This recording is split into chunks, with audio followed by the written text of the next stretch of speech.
Ya, di tengah kritikan kepada Pertamina, Presiden Prabowo sempat memberikan pesan menyentuh kepada jajaran Pertamina. Pemirsa, pesan ini disampaikan Direktur Utama PT Pertamina saat rapat dengar pendapat dengan DPR RI. Utama dipanggil menghadap Presiden Prabowo Subianto di Istana Merdeka saat itu. Ketika bertemu, pesan beliau sangat sederhana, tidak lebih dan tidak saya kurangi. Ketika bertemu, beliau hanya menyampaikan, setialah hanya kepada bangsa dan rakyat Indonesia, setialah hanya kepada merah putih. Sambil menunjuk bendera yang berada di belakang, beliau duduk. Dan beliau pesan, Pertamina adalah soko guru dan tumpuan bangsa Indonesia. Kita beralih ke informasi lain, pemirsa. Menteri Perdagangan Budi Santoso melakukan sidak ke salah satu pabrik minyak kita di Karawang, Jawa Barat. Hasilnya, Mendak menemukan botol-botol kemasan minyak kita dengan kapasitas yang ternyata tidak sesuai dengan takaran. Setelah dimasukkan dalam alat ini, isinya hanya 800 ml ya, yang seharusnya 1000 ml atau 1 liter.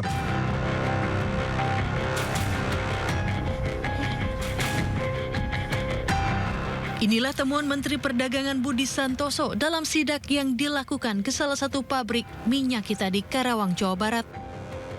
Isi dari minyak kita yang seharusnya 1 liter hanya berada di angka 800 ml, artinya kurang 200 ml setiap botolnya. Temuan ini berada di lokasi baru PT Arta Eka Global Asia yang berada di Teluk Jambe, Karawang, Jawa Barat. Akibatnya ruang penampungan minyak hingga produksi kini seluruhnya telah disegel.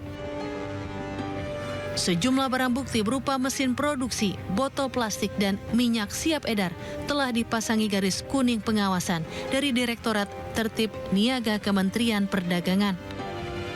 Jadi kepada perusahaan ini sudah kita segel dan tidak bisa berusaha lagi, nanti izinnya segera kita cabut. Sidak dilakukan untuk menggali informasi lebih dalam mengenai praktik kecurangan yang dilakukan. Sebelumnya perusahaan ini diketahui memproduksi minyak kita dengan takaran yang tak sesuai, dari 1 liter disunat menjadi 750 ml, serta menjual di atas harga eceran tertinggi yang disarankan pemerintah, dari Rp15.700 menjadi Rp18.000. Dari Karawang, Jawa Barat, Camar Hainda, iNews melaporkan. Sementara itu, Satgas Pangan Polda Jatim menggerebek Home Industry yang memproduksi minyak kita palsu. Pelaku mendapat keuntungan hingga ratusan juta rupiah.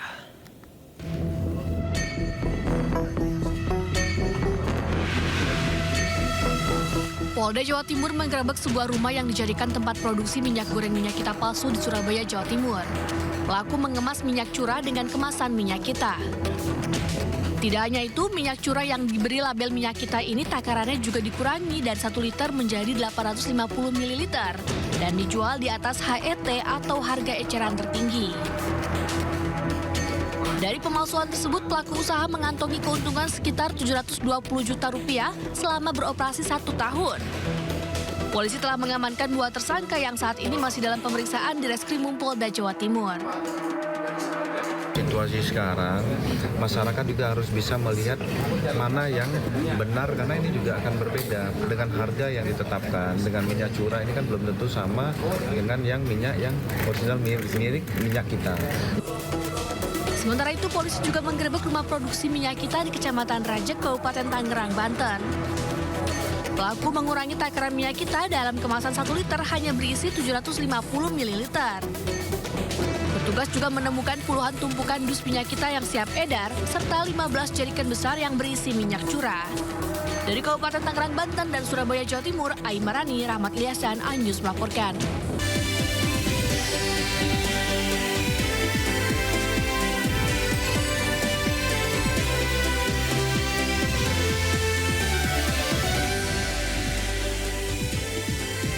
Pemirsa, baru 2 bulan berjalan, Kementerian Keuangan melaporkan anggaran pendapatan dan belanja negara 2025 mengalami defisit sampai 30 triliun rupiah lebih.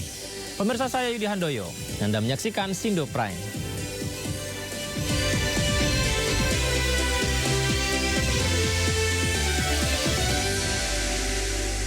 Mantan Komisaris Utama Pertamina Basuki Cahayapurnama alias Ahok selesai diperiksa Kejaksaan Agung pemirsa. Ahok diperiksa terkait mega korupsi anak perusahaan Pertamina. Ya, Basuki Cahayapurnama atau Ahok seperti yang kita lihat saat ini menjalani pemeriksaan selama 8 jam oleh penyidik Kejagung dalam kapasitasnya sebagai saksi dalam kasus dugaan korupsi tata kelola minyak mentah dan produk kilang minyak pada PT Pertamina Subholding dan kontraktor kontrak kerjasama tahun 2018 hingga 2023. Dan selama pemeriksaan, Ahok bekerja sama dengan memberikan agenda rapat yang pernah digelar. Ahok pun mempersilahkan penyidik untuk mengecek langsung isi rapat tersebut sesuai dengan catatannya. Ahok menyebut dirinya senang dapat membantu Kejagung dalam mengungkap mega korupsi yang merugikan negara 193,7 triliun rupiah. Bukan alat, saya jadi saksi dan orang. Itu kan diulang. Saya kenal itu 9 orang, itu kan baca lagi, tangkap 2. Kamu kalau 9 itu ada 18. Masing-masing 7 halaman. Ya itu aja sih ya. Pak, kalau terkait dengan broker-broker itu gimana Pak?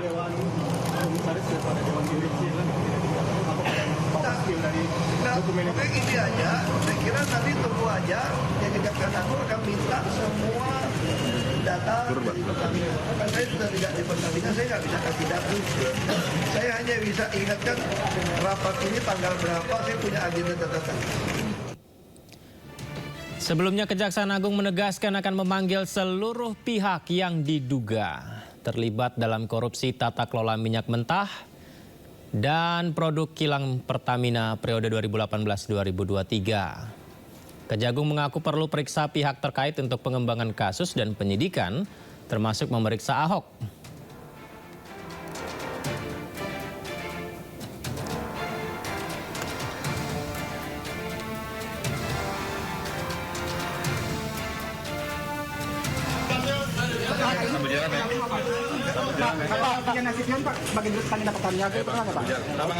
Saya kira mungkin beliau bisa dipanggil ataupun saya nggak tahu. Harusnya dipanggil ya. Pak, Kan lapisannya kan masih dirut-dirut yang lama. Kalau Pak Rifat kena, harusnya mantan dirutnya juga dipanggil mungkin. Pak sebagai waktu menjadi promot memang ada yang Bapak ketahui juga pernah kecium nggak? Berapa kita udah lapor? Ada yang kecium, ada yang nggak kecium. Dan itu Juga, kita juga. Dan itu dilaporkan. Karena kan ada audit BPK, ada audit yang lainnya. Dan itu Bapak laporkan Bapak. Aduh, baik lah kamu penyidik deh. Pak, kalau Oke, aku datang bantu jaksa. Pak Rijal gimana Pak? Tapi aktor besar ini siapa Pak yang bakal Bapak spill di Pak? Kamu tanya sama penyidik Pak deh. Rijal gimana Pak? Selama Pak apa? Sosok si Rijal ini. Selama Pak di Komnas. Pak, yang Bapak pernah temukan itu sama yang ditangani sama Kejaksaan Agung. Tapi polanya sama. Ya, mantan Komisaris Utama PT Pertamina Basuki Cahayapurnama atau yang kita kenal dengan nama Ahok diperiksa penyidik Kejaksaan Agung terkait kasus korupsi Pertamina. Kita akan cari tahu mengenai situasi terkini di sana. Sudah ada rekan Esra Ambarita. Halo, selamat malam Esra. Ahok baru saja selesai diperiksa oleh Kejagung, Esra. Lantas apa saja yang disampaikan oleh Ahok dan juga pihak Kejagung? Ya, selamat malam Yudi dan juga pemirsa. Beberapa menit lalu baru saja Basuki Cahayapurnama atau kerap disapa Ahok meninggalkan gedung Kejagung yang tadi agendanya adalah pemeriksaan terkait dugaan kasus korupsi tata kelola minyak dan produksi kilang di PT Pertamina.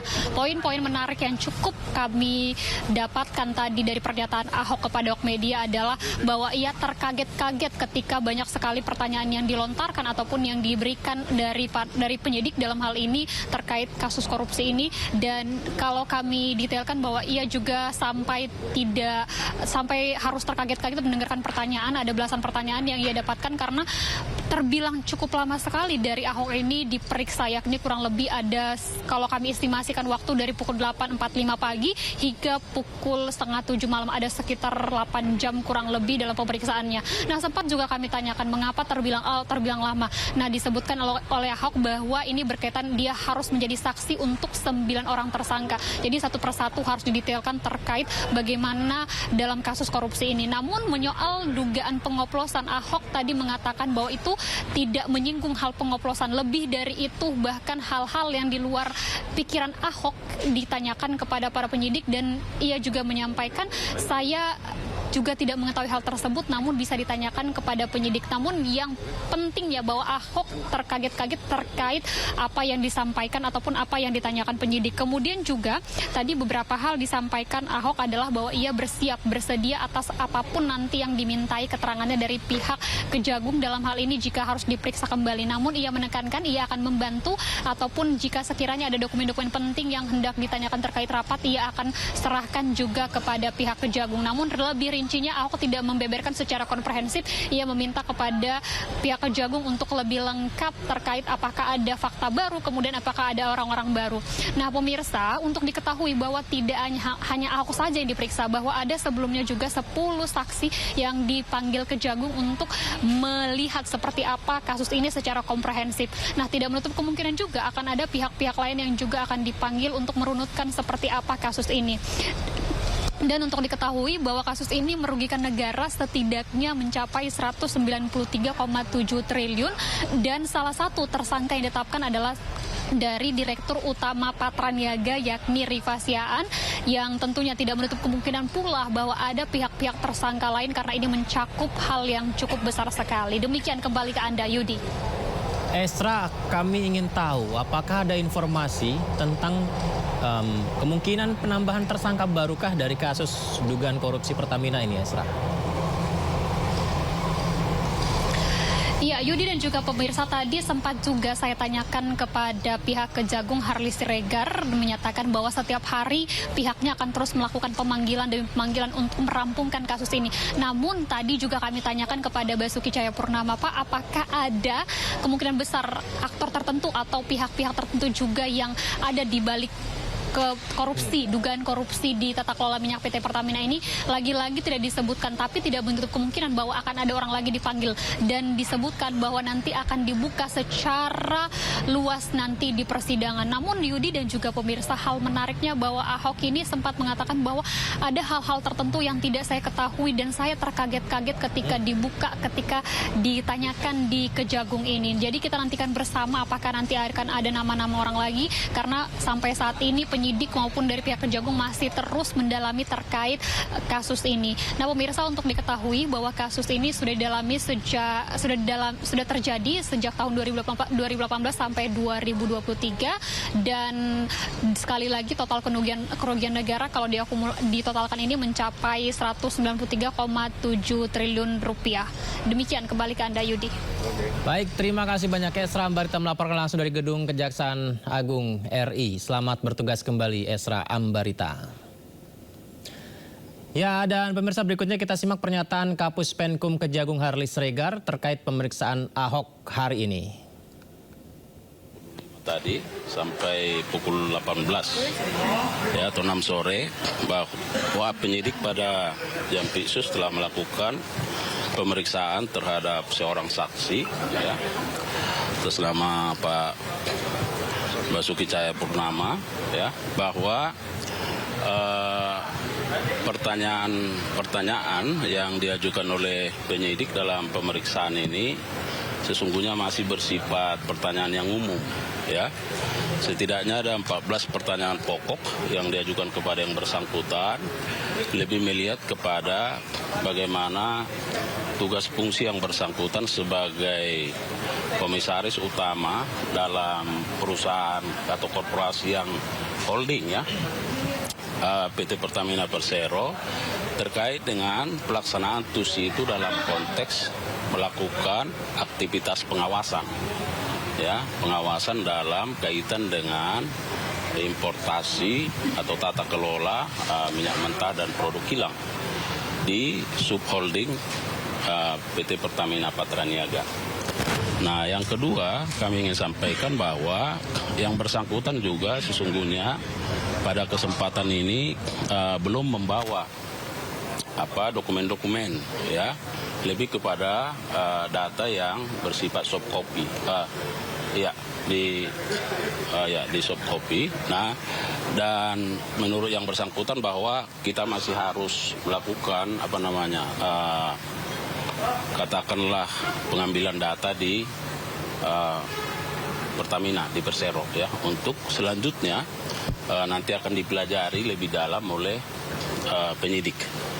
Nah, kemudian bahwa penyidik pada waktunya nanti juga akan tentu melakukan pemeriksaan lanjutan terhadap yang bersangkutan ketika dokumen-dokumen seperti yang dijelaskan oleh saksi kepada penyidik, misalnya terkait dengan notulen-notulen rapat ya yang dilakukan oleh direksi atau komisaris ya dalam kaitan dengan tata kelola minyak mentah dan produk kilang ini. Nah, perlu kami sampaikan bahwa sesungguhnya penyidik tentu ingin mendalami bagaimana peran yang bersangkutan sebagai komisaris utama dalam kaitan dengan import ekspor ya. Katakan kalau import itu kan ada minyak mentah dan juga produk kilang. Nah, bahwa kita tadi juga atau penyidik melihat bahwa yang bersangkutan sesungguhnya mengetahui bahwa ada ekspor terhadap minyak mentah kita, pada saat yang sama juga dilakukan import ya terhadap minyak mentah dan produk kilang. Jadi semua ini masih dalam berproses ya, tentu penyidik akan terus mendalami ya keterangan-keterangannya sembari kita masih menunggu ya dokumen ya, apakah nanti penyidik yang akan secara aktif untuk meminta dokumen itu dan akan mempelajarinya dan tentu akan kemungkinan untuk melakukan pemeriksaan lanjutan terhadap yang bersangkutan. Ada data-data baru yang disampaikan oleh Pak Ahok, ada hal yang baru nggak terkait dengan kasus ini? Nah, karena yang bersangkutan kan menjawab sesuai pertanyaan. Jadi tadi makanya saya bilang penyidik masih lebih bersifat umum ya, terkait dengan tusi yang bersangkutan, kemudian apakah mengetahui terkait soal rencana-rencana ekspor import ya. Nah, semua itu tentu diarahkan pada peran dari 9 tersangka.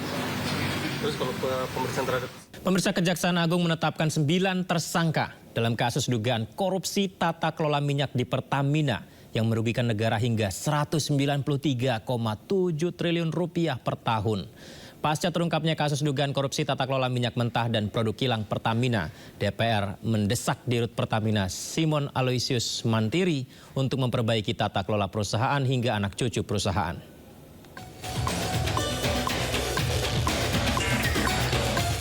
Kasus korupsi yang menyeret keterlibatan sejumlah petinggi anak usaha Pertamina membuka bobroknya tata kelola para pelaksana kebijakan migas di Indonesia. Kejaksaan Agung telah menetapkan 9 tersangka dalam kasus dugaan korupsi minyak mentah Pertamina. Mereka adalah Gading Ramadan Yudo, Komisaris PT Jengga Maritim dan Direktur PT Orbit Terminal Merak, salah satu broker dalam kasus ini. Dimas Marhaspati, Komisaris PT Navigator Katulistiwa dan Komisaris PT Jenggala Maritim. Rifa Sihaan, Direktur Utama PT Pertamina Patraniaga. Yoki Firnandi, Direktur Utama PT Pertamina International Shipping. Sani Dinar Saifuddin, Direktur Feedstock and Product Optimization PT Kilang Pertamina Internasional. Agung Purwono, Vice President Feedstock Management PT Kilang Pertamina Internasional. Muhammad Keri Andrianto Riza, Beneficial Owner PT Navigator Katulistiwa. Serta 2 tersangka lainnya yang merupakan Direktur Pemasaran Pusat dan Niaga PT Pertamina Patraniaga Maya Kusmaya dan VP Trading Operation PT Pertamina Patraniaga Edward Corner. Dugaan kecurangan dalam impor minyak mentah periode 2018 hingga 2023 ditemukan oleh Kejaksaan Agung pada periode 2018 hingga 2023. Peraturan Menteri SDM Nomor 42 Tahun 2018 menyebut bahwa pemenuhan minyak mentah dalam negeri wajib utamakan pasokan dari dalam negeri. Namun, ketiga petinggi Pertamina mendorong impor minyak guna memuluskan dibukanya keran impor minyak. Ketiga petinggi Pertamina diduga menggelar rapat untuk turunkan produksi kilang minyak. Ketiga tersangka sengaja menolak minyak hasil produksi dalam negeri oleh kontraktor kontrak kerjasama. Akibatnya minyak hasil produksi dalam negeri tak terserap dan harus diekspor. Keran impor pun dibuka, namun para tersangka bersekongkol mengatur pemenang tender. Impor minyak mentah dan impor produk kilang pun dipatok dengan harga tinggi. Negara pun rugi 35 triliun rupiah. Tak berhenti di harga tender impor, markup kontrak juga terjadi saat pengiriman minyak mentah dan produk kilang ke Indonesia. Mereka menunjuk agen atau broker yang bersedia memarkup harga beli minyak hingga 13-15% dari harga pasar. Mereka juga membayar seharga RON 92, namun minyak yang diterima RON 90 atau lebih rendah. Akibatnya negara merugi sebesar 11,7 triliun rupiah. Mereka juga membuat acuan pemberian kompensasi dan subsidi BBM melalui APBN menjadi tinggi. Akibatnya pengeluaran negara untuk kompensasi dan subsidi APBN pun meningkat. Lagi-lagi, negara merugi hingga 147 triliun rupiah. Kerugian yang ditimbulkan dari korupsi ugal-ugalan para petinggi Pertamina ini mencapai 193,7 triliun rupiah per tahunnya. Bila korupsi dilakukan selama periode 2018 hingga 2023, maka kerugian negara mencapai 968,5 triliun rupiah. Pasca terungkapnya kasus dugaan korupsi tata kelola minyak mentah, anggota Komisi 6 DPR RI Asep Wahyu Wijaya mendesak Dirut Pertamina Simon Aloysius Mantiri untuk memperbaiki tata kelola perusahaan pengelolaan minyak negara hingga anak cucu perusahaan. Langkah tersebut dilakukan untuk memulihkan citra Pertamina sebagai perusahaan plat merah. Politisi Partai Nasdem ini mempertanyakan fungsi pengawasan dan kontrol di internal Pertamina yang tidak berjalan, serta meminta Dirut Pertamina benar-benar membenahi tata kelola Pertamina dan tak segan mengganti jajarannya yang bermain dengan tugasnya. Jadi buat saya bersih-bersih ganti pemain harus Pak, perlu Pak, oleh orang bapak mungkin yang baik, basisnya meritokrasi. Dia mampu, dia baik, dia proper, dia menguntungkan rakyat, tidak nyolong ke rakyat lagi, tidak nipu rakyat lagi, tidak nyolong negara lagi, tidak ambil subsidi ke negara, pura-pura jual begitu gitu Pak. Ya begitu, memang harus ganti pemain Pak. Asep menilai Pertamina perlu mengembalikan citra dan kepercayaan publik, terlebih setelah peluncuran Badan Pengelola Investasi Danantara, di mana Pertamina ada di dalamnya.